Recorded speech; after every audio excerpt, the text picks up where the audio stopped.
Thank you to Wayforward for providing us with a review code. After a long wait to the end of the year, it's time for round 2 with River City Girls 2. But, as you can tell from the title, this isn't a review, but rather an impressions video. Prior to this title's release, I replayed the first game to reevaluate my thoughts. Having done that, I'll be refreshing my older review with my new and in-depth thoughts on the game, in addition to also turning my River City Girls 0 article into a review. Then capping off this series of River City Girls videos with a full review of River City Girls 2.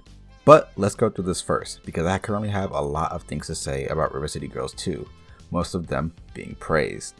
Dashing past the story details as much as possible, River City Girls 2 takes place right after the first game. The girls return to school, but with the Yakuza taking control of the city and their school, Kyoko and Misako decide to take a 10-month break to play one video game over and over and over until they decide to leave Kyoko's house to purchase the newly released sequel.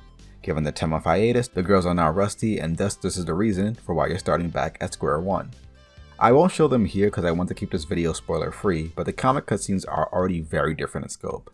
They're longer, seem to be more frequent as I received one after the first boss, and make a very large impression by pushing the story and motivations forward. Continuing on the notion of scope, just taking a look at the endgame map shows how much bigger this game is. There are many new areas in between the more familiar locales, but these old areas feature new and different aesthetics and environmental hazards to fit the game's narrative and general sense of past time. This also means you'll need to be more aware of cars, steam spouts, and axe throwing while you're going around and fighting off students and the Yakuza. Before getting into the game's updated combat, there are also plenty of missions to take on, aside from the ones required for the story, thus allowing for the game to be somewhat more open regarding exploration and more freeing in terms of what you want to do. If you want to focus on story, go straight for that, but if you also want to help the citizens of River City and earn more rewards, there's plenty of missions for you to do. Now, regarding combat, the implemented changes are spectacular. To begin, there are 4 characters for you to play with from the get-go: Kyoko, Misako, Kunio, and Riki. Additionally, whichever character you pick is also the character that will talk in cutscenes. You can even change the partner that appears in dialogue on the spot, with voice acting to accommodate.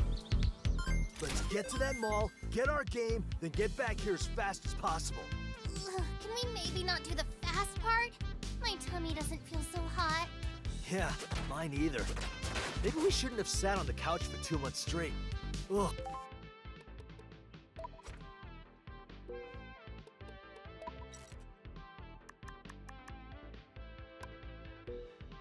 My previous XP. Or ate all that junk food. I can't even remember how to fight. Guess we'll have to relearn everything. Learn? Now, although a beat 'em up, River City Girls 2 features some mechanics that are commonly found in fighting games. There's now a hit counter. While I'm not sure if getting a higher hit mark rewards you with more EXP, it does present to the player how well they're doing in buffing their enemies. When knocked down, you can stay on the ground longer or mash a button to get up or roll backwards or forward. Weapons that you could pick up around River City were already strong enough as is, but now heavier weapons and picked up enemies have received a buff. As these weapons visibly touch the ground when used, they now hit enemies that are on the ground, providing an alternative to stomping. Speaking of stomping, you no longer move forward upon execution, allowing for more hits than River City Girls 1's 3 hits. The recruit system has received multiple upgrades. You can now recruit 2 people, there are static NPCs that can be recruited with money, and recruits can now be used even when knocked down, thus allowing for offensive options amidst your recovery. Regarding direct combat, this is all I've found so far, but there are many other improvements and features that are making the sequel far more enjoyable. When entering and exiting a store, rather than enemies still being in place and potentially getting sucker punched, they now despawn. Items in shops now have the details listed prior to purchase and also grant a permanent stat boost upon first consumption. Additionally, you can use the right stick to cycle through your health items and use them on the spot without the need for pausing. Speaking of pausing, the pause menu is completely reworked and far more robust, stylized after a smartphone. There's a page for your map and a page showcasing quests, both completed and open, in addition to previously seen tutorial guides. There's a mock Instagram page that shows pictures the girls take, while also featuring and updating itself with concept art as you progress through the game or collect music for your base.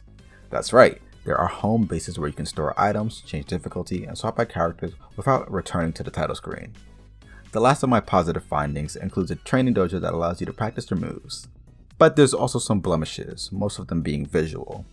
While dojos allow you to train, any resources used like your special meter won't refill upon your leaving.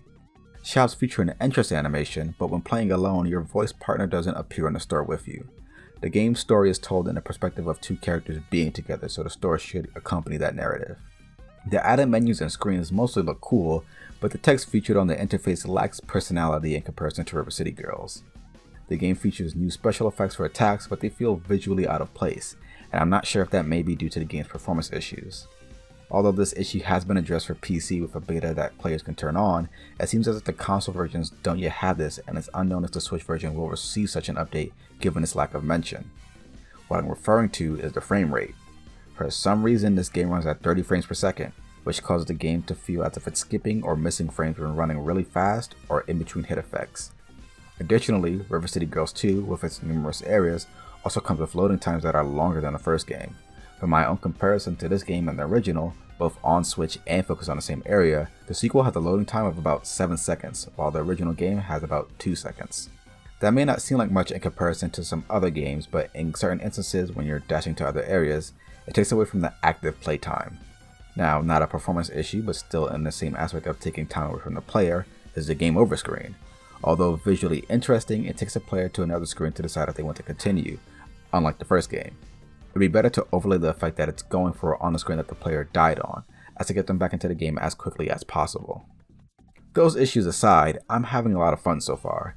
Given those performance issues, I can see why some people may say to hold off on buying the game.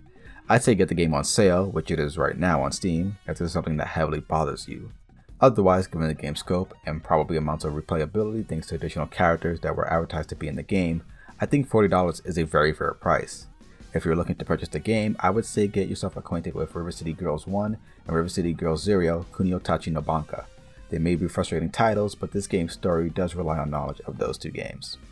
Thank you for watching, and always remember to return to the source.